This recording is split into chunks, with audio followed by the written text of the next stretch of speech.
अस्सलाम वालेकुम, I am Bilal Saeed from mobile arena YouTube channel viewers. अगर आप यूज़ कर रहे हैं इजी पैसे एटीएम कार्ड और वो किसी वजह से मिसप्लेस हो जाता है और आप उसको फौरी तौर पे ब्लॉक करना चाहते हैं तो आपने आ जाना। इस सूरत में अगर आपके पास टेलीनॉर की सिम है तो आपने फौरी तौर पर डायल करना है 3737 और आपने कस्टमर केयर के नुमाइंदे से बात करके अपने कार्ड को ब्लॉक करवा लेना है। अगर आपके पास टेलीनॉर की सिम नहीं है तो फिर आपने किसी भी और नेटवर्क की सिम से ये वाला नंबर डायल करना है 0421110737 और इस पर आपने कस्टमर केयर के नुमाइंदे से बात करनी है और अपने कार्ड को ब्लॉक करवाना है।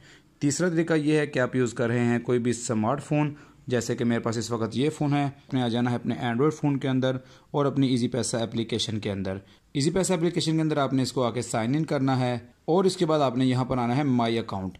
यहाँ पर क्लिक करेंगे, यहाँ पर है मैनेज डेबिट कार्ड, इस पर क्लिक करेंगे। अब यहाँ पर आपके पास ये ऑप्शन आ रहा है ब्लॉक टेम्पोरेरीली, ये स्विच आपने इसको फौरी तौर पर ऑन कर देना है। इस तरह से जो आपका इजी पैसा कार्ड है वो ब्लॉक हो जाएगा और किसी भी एटीएम के ऊपर यूज़ नहीं हो सकेगा। तो व्यूअर्स, उम्मीद है आपको आज की वीडियो पसंद आई होगी, तो इस वीडियो को लाइक और शेयर ज़रूर कीजिएगा और हमारे चैनल मोबाइल अरीना को ज़रूर सब्सक्राइब कीजिएगा। It is Bilal Saeed signing off. अल्लाह हाफिज़।